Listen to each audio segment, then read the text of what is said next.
Thank you for joining and good morning. I hope you're all here for the Study Overseas information session. It is March. Where has the time gone?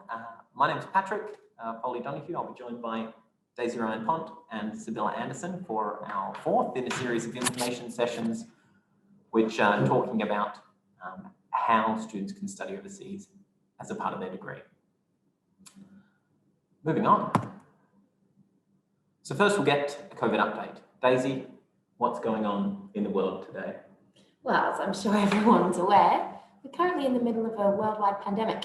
So obviously this year, we're not sending anybody on exchange. I think everybody's aware of that at this point. Semester 2, the official call will be made next week sometime, but it's not going to happen because the Australian government has essentially banned all outbound travel, unless it's for work or something. We're hopeful that semester 1, 2022 can still go ahead.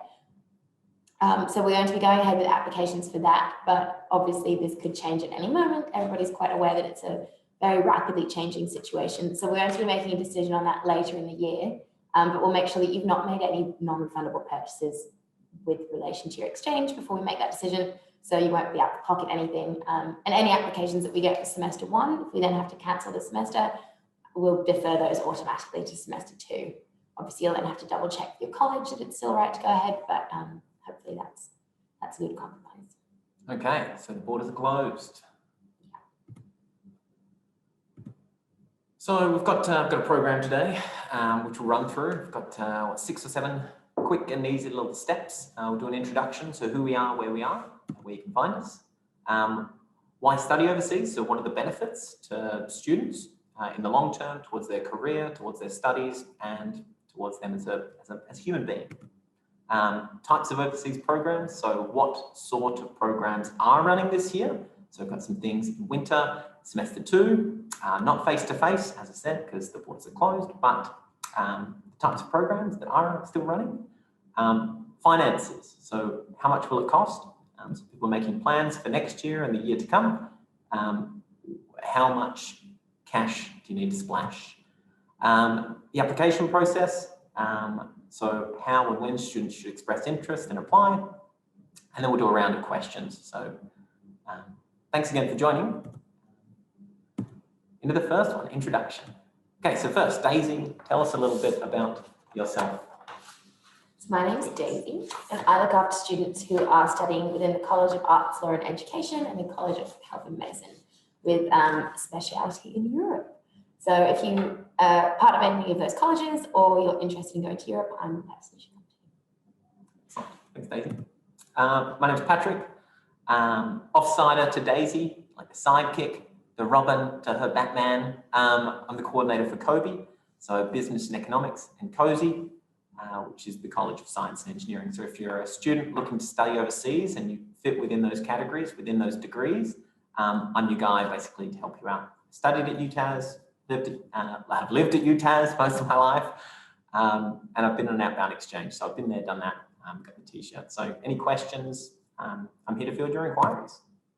Yeah, so normal times, non-COVID times, we do have a physical office on campus. This is down in the Centenary building on the Sandy Bay campus, just opposite the Trade Table Cafe, if you know where that one is.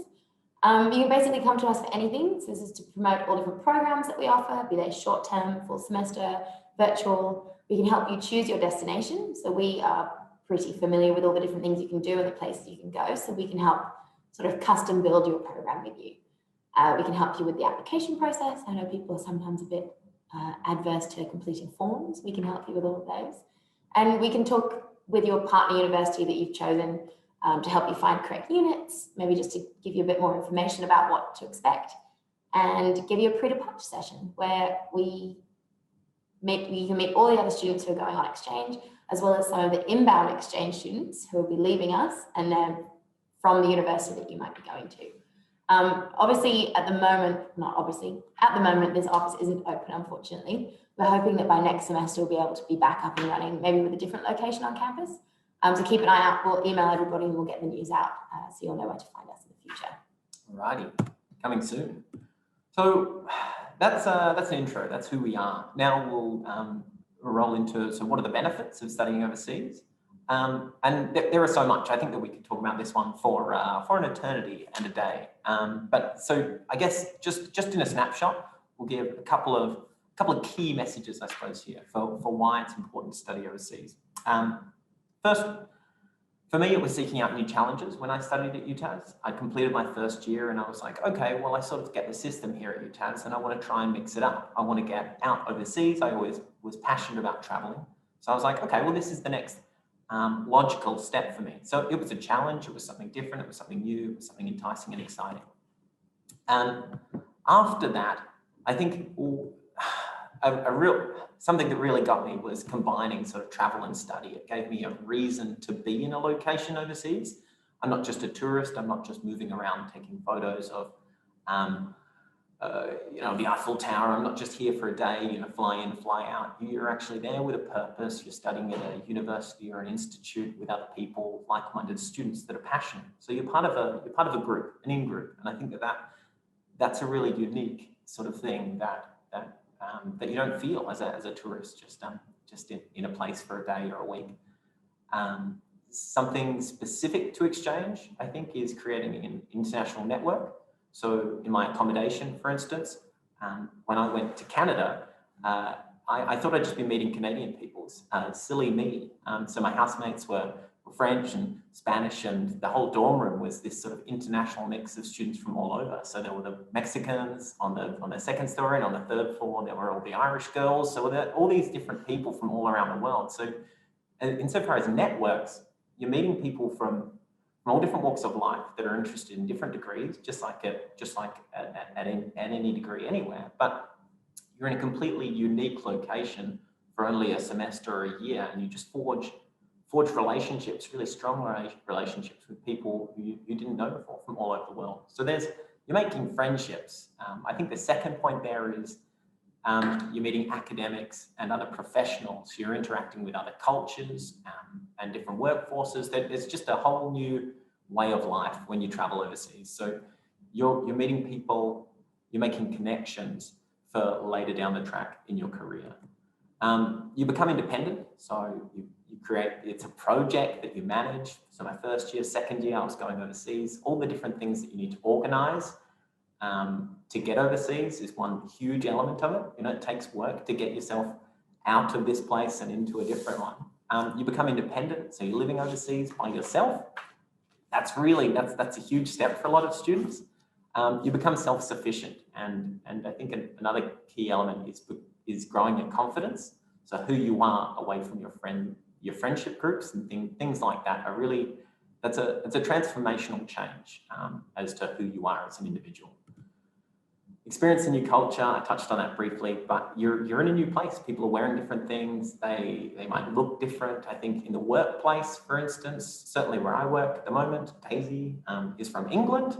And how do I get along with someone from England? But then in a more robust example, there are people from all different cultures, different backgrounds, walks of life, especially in Australia, which is really multicultural. So just to get by, just to function, just so that you can reconcile the views of others, the beliefs, understandings, how people communicate, these soft skills, those are really important, and they only shine through. You only build those person-to-person skills when you experience a new culture, when you put yourself out there. Another cool element of an exchange or a study overseas program is taking unique classes. So the curriculum at UTAS is pretty exhaustive. There are lots of options. There's also, sometimes it's choice paralysis, but there's even more options globally. So if you're interested in something very specific, then you can go to a university that specifically excels in that field. So it's really you taking the bull by the horns and saying, I want to go here because I want to do this, I want to study this, I want to meet these people because of my own passion, because of my own drive. So you get to take unique classes. I think that's a really fantastic element of studying overseas. And you also get to improve, this all sort of condenses into improving your future career prospects. So using my examples, these are the sorts of things I like to be able to share and talk about. And I could go on forever. It's just a real ear bashing. Anyone that will listen, I'll talk about my study abroad experience, my exchange experience. And I think those experiences really, they can resonate and they forge important connections. But when we talk about career, I think that's hopefully when Sibylla can chime in, because she's joining us today from the Leadership and Careers team at UTAS. So Sibylla, if you've got time, I'd love to have a little chat back and forth, maybe about specifically employability and careers, and students that are studying at an undergraduate or honours or postgrad level. They're starting to think about moving into the workforce. So I'll create a little slide to sort of ground us and keep us on track. And hopefully you can do some of the talking, because I'm drying up here. But I thought maybe you could maybe share with us, with your experience and your knowledge and your expert understanding, what are some of the core elements, I suppose, that make someone employable? Yeah. Hi everyone, I'm Sibylla. I am when we talk about what makes someone employable, I think there's two different ways to think about it. I think some people think about it in this, like, that they can get this one job kind of thing, can you get employed? And that is actually really different to what makes somebody employable. So we separate, I guess, the concept of employability from the concept of employment, because there's lots of people out there who actually have jobs, who are employed, who are not that employable. So it's a funny kind of concept. I think the idea of employability is that you have lots of long-term options, not that you can just get this one job in this one thing that you're a specialist in, but more that you can change your mind and you're future-proof. So if something massive happens, like a global pandemic, you can take what you've learned in one field and you can apply it to something else, so that you are always able to get employment, not just that you can get just the one kind of employment, if that makes sense. Yeah, absolutely. And I think I know that having a little chat with you off screen earlier in the week, you told us that you've been traveling yourself. You're quite a well-traveled nomad of the world in pre-COVID times. Maybe can you? I mean, I'm always down for hearing about other people's experiences in their travels, what went right, what went wrong. But so what are the skills that you pick up from traveling? What are some of the things that you learn, but then sort of shine through when it comes to a career? Yeah, sure. So yeah, I am very well traveled. I think I've been to 49 countries. I'm trying to get to number 50, but they just keep closing the airlines down. I've lived in 5 other countries on 3 different continents, I think. So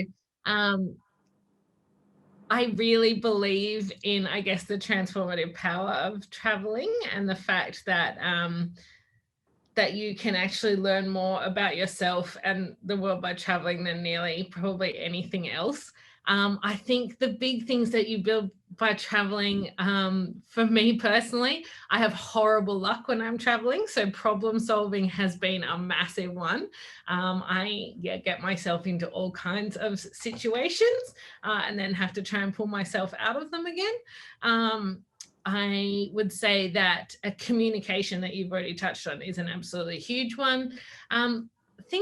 So really it fits really nicely with all the sort of employability skills, or these soft skills that you mentioned before, which include things like teamwork. I think when you travel, you have to bond together with other people in order to, make the most of your experiences and get through. So even if you go on your own, I think you do often end up kind of working in a team with people. You learn things like the curiosity involved. Like, I think curiosity, it's kind of an attribute, like it's something that some people have which leads them to travel, but it's also like a skill in a way. How you go about what you do with your curiosity. And I think that's a big thing you can get out of traveling. Self-management, can you look after yourself? And all of that kind of stuff, which is huge in COVID now that a lot of us don't work in the same offices as our managers and things like that. Being able to say, I'm independent, I could take myself off and look after myself without that help. I think that's a huge one that you can get out of traveling. And just basic stuff, planning and organizing, Yeah, I think that's I mean, those are terrific examples. The curiosity one, that's a new one from me even, I suppose, that ties into so many different things, but just being curious and sort of receptive to your surroundings is something that sometimes I guess you can lose if you just stay in the same location and you do the same thing. You can. I think there's a difference between being curious and going and reading about something on the internet, and a difference between and like being like, oh, I'm really curious about it, so I'm going to go and experience it for myself. Like, yeah, and I think that plays out in the workplace as well. Certainly for me, it's you get so much more out of interactions with people where you start asking questions, where it's not just the, how you going, what's been happening, not much, okay, yep, good, okay, yeah. bye.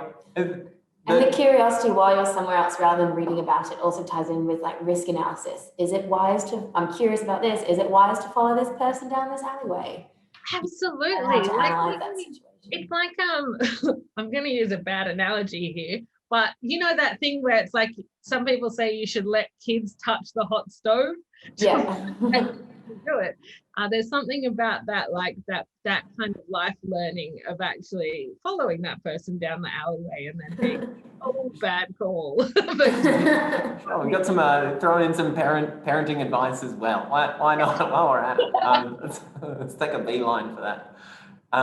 So, what do you think then? Riffing off this sort of traveling narrative, I mean, I think that we've sort of answered a lot of these questions, but you know, studying overseas or traveling more generally, like they could be extremely helpful towards your career. It sounds like just these experiences are something that you can draw upon and then use to explain how you've been a problem solver. Is like, what are there any other things, I suppose, that are helpful for that come out of traveling and living overseas that are specifically helpful towards your career, would you say? I think that one of the biggest ones for me would be like your level of self-awareness, which I think only comes from being tested and finding out how you react in situations. And so I think traveling can help you work out who you are, and the better you know yourself, the better you can work out not just how to get a certain job or anything, but what jobs are going to suit you. You don't, if you find that you handle a certain kind of stress really badly, then you don't want to sign up for that that specific kind of thing, you know, like, so I think in terms of career fulfillment, you want something that actually suits who you are, and you can only make those decisions if you have a really clear understanding of who you are. Sure. So you're sort of working out your tastes and preferences there as well. I guess through your experiences, you can work out that, like, oh, that was bad, or I didn't enjoy doing that thing, or it's like, you know, I tried working in a supermarket and I loved it, or it wasn't for me. You know, all sorts of different things where you might just pick up a job, or you might, yeah. There's that was a bad example.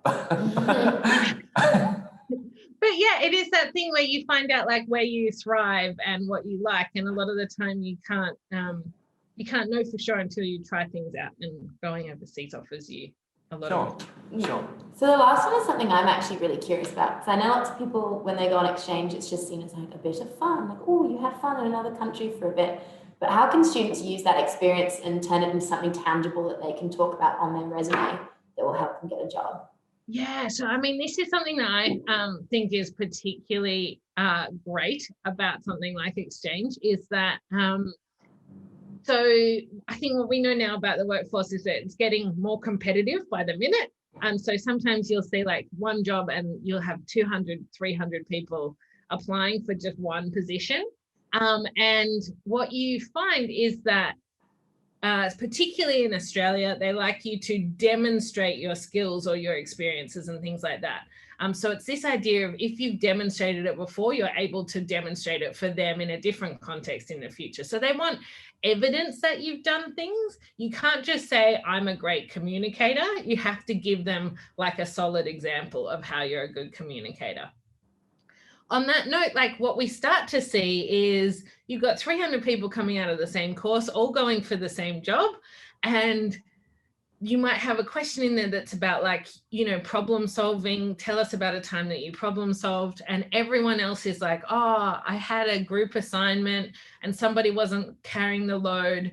And so, and you get 299 people talking about the same kind of example. And then if you can be the one person who's like, one time I had my bag, like I lost my bag at a bus station in Costa Rica, and these are the things that I did to overcome that. Like, that is just going to make you stand out. And it's also one of those like fun bonus things where it doesn't just give you a great example for that question, but it says other things about you. So it, even though they haven't asked you, are you independent? And are you curious about the world? And, it implies these extra skills without you having to directly talk about them. So I think the other thing is that the more I talk to employers, the more they say that they're not looking for a set of just skills. They're looking for like whole people. And traveling gives them something to remember you by, and something for them to kind of connect with you on. Have they been there? Have they had a similar experience in a different country? Those kinds of things, that it makes them think of you as a whole person, not just kind of like, I got an HD in this subject and I did this group assignment. Kind of thing. I mean, well, we definitely think that helps, but yeah, absolutely. Like, you still need those things, but in terms of, so we call it like a competitive edge. So something that gives you an edge over competition, because unfortunately getting a job is not just reaching a certain standard. It's always going to be beating out the other people who are applying for the same job. And this is something that I've thought about a few weeks ago as a way, because I know lots of students might find the idea of a virtual exchange or a virtual program a bit so-so. It's a bit of a difficult sell. But if all these students, there's a whole cohort of students who aren't able to go on exchange for the last 18 months. And so if you're somebody who's put yourself out there and done a virtual internship, that's going to make you stand out from other people when no one's able to go overseas at the moment. Absolutely. I think initiative is probably one of the biggest things that we hear from employers that they feel like people lack. And so being able to say, look, this wasn't part of my course. This was just something I was interested in and I wanted to do more to make myself, employable and to build the skills and the experiences and things. And so I did something like this. It's a great example of initiative. And it, I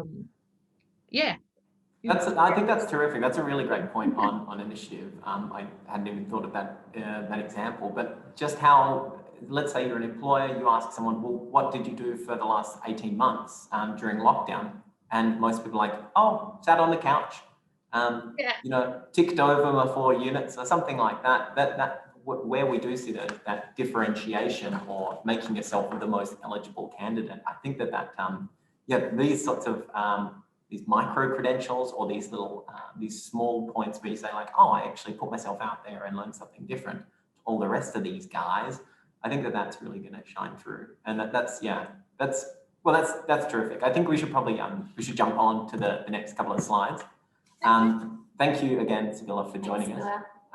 For any students that are interested, I think they can make a meeting, like a one-on-one meeting with you, Sibylla, is that right? Through Career Hub? Not with me, but with someone in my team. But I'm just going to pop up in the chat our main website. So Career Hub is where you can book a one-to-one appointment. Right. I'll pop up in the chat where you can come to all of our workshops and get all of our online resources and everything. Terrific, nice one. And you'll have some sessions, I imagine. Yeah, as you said. No, that's cool. Okay. I think you're coming along to talk at one tomorrow, Patrick. I'll give it a go. Let's see what we can come up with. But again, thanks for joining us, and we'll press on. Feel free to stick around for questions till the end. Otherwise, you've done us a service, and we appreciate it. Thank you. Thanks. All right, so segueing from making yourself the most eligible candidate to the types of programs and some terminology. So some fast-paced, bing, bang, bong. What are we talking about when we're talking about student exchange? What is a student exchange? Yeah, that's code for fast speaking, buckle up. So student exchange is the one that I'd probably say is most common, and that's the one that people usually think of first when we talk about study abroad and exchange. This is basically you totally immerse yourself in a another culture for 1 or 2 semesters. So you can go to one of our 140 different partners. We've got partners in, I think, around 40 different countries in 3 continents. So you can choose to go to any one of those that match your current studies. You'll continue paying your regular fees to UTAS, so there's no extra cost for you in terms of tuition. You obviously have to pay for flights, accommodation, stuff like that, but there are scholarships and other financial assistance options available. We'll go into that a bit later. And you get free insurance through UTAS that we pay for, so that you're completely covered while you're overseas. The tricky bit with this is you can either take electives, which gives you a bit of freedom to do while you're there, or you can find, if you've got core units that you need to take, you'll have to find units at your chosen university that match up to what you should be studying here. So that's something called course approval. You'll hear us talk about it a lot if you do apply for exchange. And that's something that you work with your college to find out the matching units. And that can be a reason why you choose or don't choose particular universities, depending on what they offer. So we also offer study abroad. So that's something that we're slightly less involved in.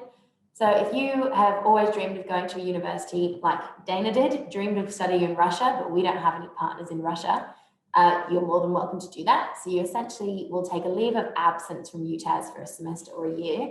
You'll go and study at this non-partner university, so any university in the world that you want to, but you will be required to pay international student tuition fees to that university, and they can often be quite expensive.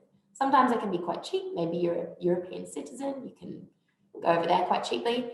But we don't have relationships with these universities. We obviously can't know every single university in the world. So our capacity to help you choose one and help you with units, help you talk with the partner is a lot more limited. You'll still need to go through the same course approval process as well as the student exchange. So all of your units need to match up to what you would be studying at UTAS. So it's by all means something you can do, but it's a lot tricky to organise. So I'd only go for this if you're absolutely desperate to go to one particular university.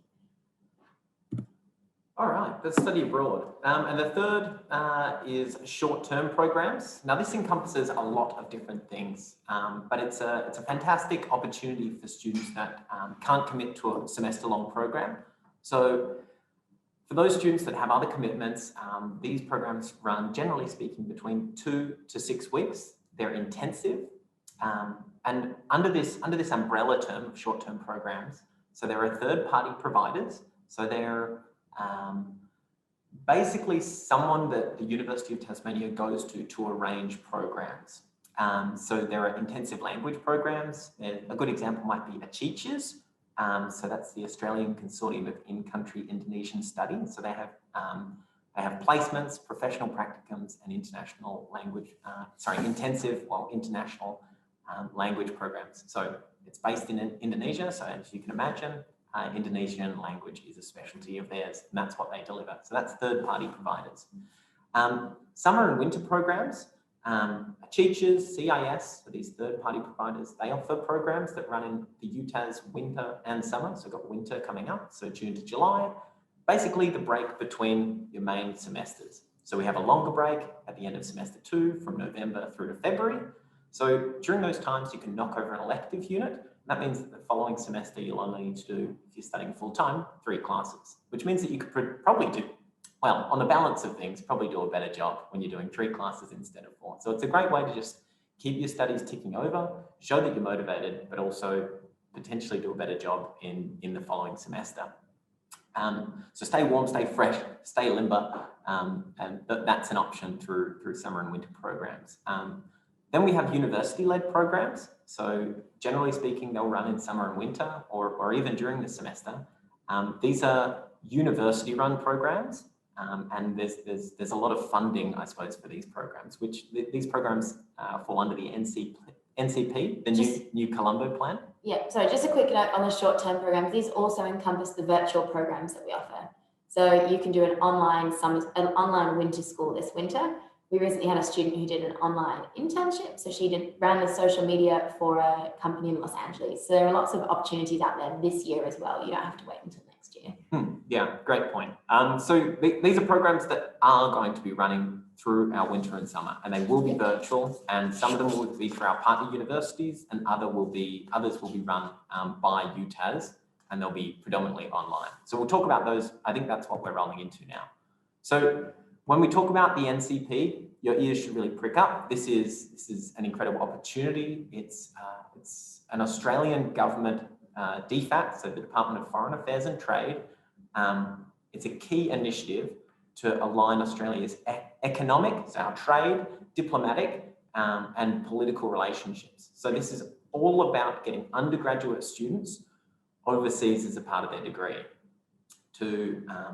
In COVID times, it's about learning online. It's about developing a rite of passage for Australian undergraduates, basically to build relationships and networks all across the Indo-Pacific. So it's raising up that knowledge and understanding of where we are, Australia and Ireland, in the middle of the Indo-Pacific, in the antipodes, and making us aware of that, our surroundings, and basically go forth and make friends and study and learn about the countries that are close in proximity to us. Another aim or initiative of this NCP is to increase the number of graduates with international experiences. So we want work-ready graduates who want to, well, I went and studied in Hong Kong, and now I've got some friends over there, and I've made some business connections, and now I can go and work in that country. So breaking in the New Colombo plan down even further, it involves two distinct programs. So the first one is a prestigious scholarship. So the eligibility around that, and this will be coming out probably in about 2 months from now. So students that aren't eligible, I'll be contacting. The big one is you want to have a GPA, so a grade point average of 6.0 or above. Again, to be eligible, you want to be between 18 and 28 years old, Australian citizen, doing your undergraduate. This is planning for the future. So let's say that the borders are open sometime next year. You want to plan to do an exchange between January and December 2022. And again, as Daisy said, you want to have that course approval, make sure that everything you're studying overseas counts back towards your degree. So this is a scholarship. This is very prestigious. It's valued up to $67,000, which is a huge amount of funding. You get a case manager, someone that helps you make the right choices as to where you'd like to go, where you'd like to study, what you'd like to study, and where you're living, all sorts of, basically a second mum and dad, whatever, someone to help you out. The website with more info is there. So I'll send this out after this presentation so that you can follow the link and do your own reading, do your own research, because you're a high achiever and you love doing that. So that's one of the NCP programs. The second one is mobility programs. So with the Student Mobility Office, which is all about studying overseas, mobility programs, same. We have loads of faculty-led programs which will be online in 2021, 2022. Generally speaking, they're across all different faculties, colleges, schools. So agri, culture, architecture, business students, health students, students interested in international relations, languages, music. These students, these programs have all had inbuilt NCP programs. And built into these programs, provided you're eligible, you're able to receive a grant, or you're guaranteed a grant if you meet those eligibility criteria. So they're between $1,000 to $7,000. Depending how long it is, depending on the parameters, the time frame, the destination, and the provider that's running it. So what's the Indo-Pacific, I hear you ask, because it's a bit of that's a new term. It's just 40 countries as decided by the Australian government where we want to basically make friends and engage with different countries. Let's get Australian students aware and interacting with different countries within the Indo-Pacific. So Bangladesh, Cambodia, China, Fiji. There's a big long list on the screen for you to work through and get excited about all these different opportunities and different places that you can go and study as a part of your degree. So that's cool. And most of these are places where we don't have partner universities as well. So this is a really unique opportunity you can grab by the horns. Yeah, go for it. And that's so specifically then when we start talking about the programs that are available, let's start at the bottom and work our way up. For more information, so actually getting into the granular details about these programs, bottom of the screen, that's where you can go to our website and check it out. I spend a lot of my time updating the website. That's where the true stuff is. So just jump onto our website and do some reading. Semester 2, so that's the second half of this year, our partner universities are offering an online units. So you can study one unit simultaneously as your UTAS units. So we've got partners in the USA, Germany, Denmark, Slovenia, and the UK, where you can go and study one unit. So Northern Arizona, they have a really cool arts program. Arts and Culture program. WHU, Otto Beishem, they have business units. Aarhus, all across their curriculum, you have online units. So this is sort of, I might say, a try before you buy, basically an opportunity to use an elective within your degree at UTAS and find a really specific unit overseas that you're interested in taking. I know that there's a partner in Linnaeus that Daisy went and visited in bygone years, and they had a class on Harry Potter studies and how they turned it from a book to a film. It's like a media unit. Imagine that. Very interesting. What a cool class. So those are semester 2, and then going, I guess, to the top of the screen, we've got the winter programs, which will be running between June and July this year. So these ones, they're locked in, they're running between June and July. They're intensives running over 2 to 3 weeks. So that's a Rawili Conservation Intensive and the Hacker Exchange, 2 different programs, and they have guaranteed funding for any students that have an elective and would like to apply. So big shout out to those programs, and get in touch with us or go onto our website and check out those programs, because they're going to be awesome. They're going to be intensive. They're just knocking over an elective in a way that you've never done before. So think about that.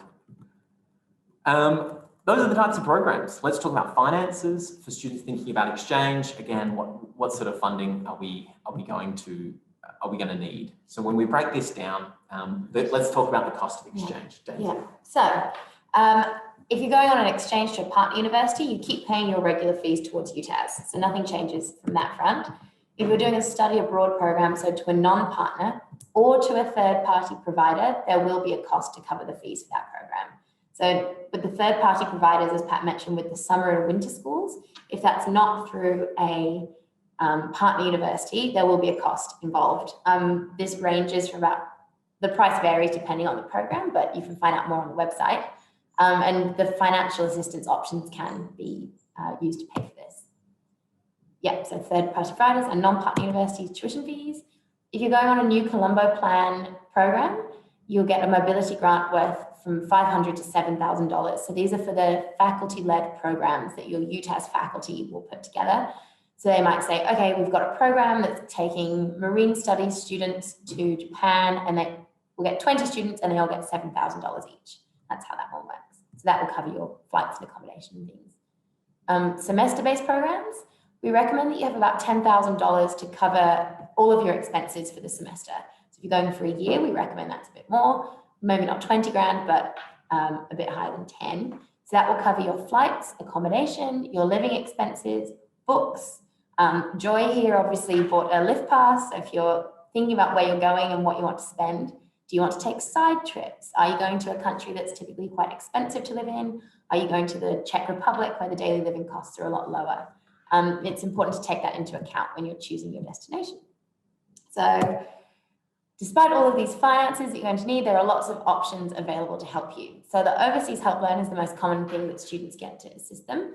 So that's the Overseas Student Help Loan. So this is an amount of money that just gets added onto your HECS. This is the only time the government will pay you to go overseas. So this is just some free money essentially that you pay back at a later date. Maybe not free, but you know what I mean. So if you go to a non-Asian country, you get around $7,000. So that's almost at the 10 grand. And for Asian countries, it's just almost $8,500 plus an extra 1 grand if you're doing an Asian language study. And this is just because the Australian government wants to increase ties with Asia, because they're our next closest countries. You can get 2 loans. So if you're going for a whole year, you can get 2 loans 6 months apart, so 1 per semester. You can also get these loans to cover short-term programs. You can get the full amount. There's no rules on what you can and can't spend it on. We always recommend get the full amount, and if you don't use it, pay it back. Unfortunately, these don't cover our virtual programs. So if you're doing a virtual program that does incur a fee, the OS Helpline won't cover it. There's also a whole bunch of scholarships. I'd say a large percentage of students who go on exchange every year do receive a scholarship. So we've got country-specific ones. We just sometimes get given random pots of money to give out depending on what country people are going to. So previously, these have been to the USA, Japan, UK. Host institution specific. Sometimes universities will want to entice our students to come and study with them. So they'll offer something quite lucrative. I know WWU, Western Washington University in the US, really wanted our students to study there. So they've given students free accommodation, which is worth quite a significant amount of money. So that's something lucrative as well. And then we've also got discipline specific. So in previous years, I'm not sure if this is continuing, but for the last several years, if you're a science student, if you are within the College of Science and Engineering, you automatically would get $1,000 roughly to go on exchange. Catalyst students get even more than that. And I think they're working on spreading the Catalyst program to different faculties, so it won't just be science. So maybe if you're not going on exchange yet, if you're in first year, maybe by the time you're going there, this is for high achieving students, there'll be a scholarship as well that you can get. And then finally, Centrelink, because you're technically going to still be enrolled if you're on exchange at partner university, you can still get your Centrelink payments overseas. You'll be an independent student, you're not living at home, you're enrolled at an Australian university, the government will literally give you money to travel, which is amazing. Never again in your life will that happen. And then finally, the application process. Happy to talk about this one. So let's talk about eligibility, study abroad and exchange. Let's start thinking about making plans for the future, 2022. So we've talked about what study abroad means. We've talked about what exchange means. To be eligible to go on these programs, it's pretty simple. We want students to successfully have completed 100 credit points of a bachelor's degree. So that's 1 year of full-time study. For virtual programs that are running this year, we wanted to try and make it as accessible. We wanted to remove those barriers as best we could, while still ensuring that students would be eligible and successful on these programs. So we've cut that back even further. All we need is students who want to go on these virtual programs, generally short-term programs. We want you to successfully complete 50 credit points of your degree. So all you need to have done is 1 semester of full-time study before you can start trying out these different programs at different universities, through third-party providers, etc. We want students, before they go overseas, to have maintained a GPA of at least 4.0. So obviously we don't want students failing classes at UTAS and then going and studying overseas, because we don't want to set you up to fail. So what's vital here, the key message is, you need to be successful and at least passing your classes here before we'll allow you. We're the gatekeepers here, but we also want you to do well. We don't want to set you up to failure. So maintain a good GPA. And then the fourth one is meet college-specific criteria. So you just need to fulfill major and or minor requirements. So this just ties back to course approval, the process of making sure that the units that you study overseas are equivalent to what you're studying back here at UTAS. So those are the key points. So how do you choose a program? Okay, so we've talked about a lot of different programs that will be running this year and then into the future. So you want to think about what's relevant to your studies. What degree are you studying, and what sort of programs are out there that are going to be, the jewel in your crown, or something that's really uplifting, important to you. It's going to be relevant, useful, and interesting to your studies. Career goals. So Sibylla helped us and talked us through a lot of the benefits of not just studying overseas as part of your degree, but how they tie into your career. How they tie into your career. I've been talking a lot today. And then tying those all together, maximize your benefits. So from my experience, when I went and studied overseas, I'm into snow sports. So I was like, oh, okay, well, I'll go to Canada. My minor was French. So I was like, okay, well, they speak French Canadian. That'll be fun. They've got a great business school at the university that I studied at. So I was like, okay, well, I get to brag about all these different elements that not just tie into my degree, but also just the lifestyle. I mean, Canadian people are wonderful, friendly, kindred spirits to Australians. So I was like, okay, well, I get all these different benefits from going to this different destination. So for me, it really ticked those 3 boxes. So if you do find those sorts of programs, if you are thinking about your career, if you do have other things, extracurricular and beyond, that you're interested in, at this point, you can express interest. So our form is online, which you can fill out, and that helps us and ties in the application deadlines. So we want students to apply. From all of last year, all the students that apply, they've been deferred because those programs weren't running. We didn't have an exchange program in a face-to-face capacity, and it hasn't run through this semester 1 either. So those students are still we've got rolling deferrals. But if you are interested in virtual programs that are running, we want you to express your interest as soon as possible, the 15th of March, which is, I think, Monday next week. Basically, get in touch. So winter schools, we want you applying by the 15th of March. For semester 2, 2021, for those online programs, we want you applying for March 15th again.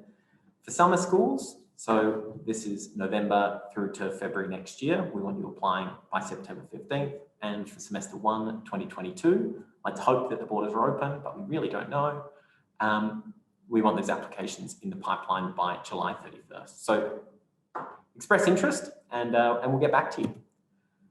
Now we'll transition, I suppose, into questions. So I'll turn off the recording, but maybe the last point is this is where you can find us, our website. You can email us, find us on Instagram, Facebook.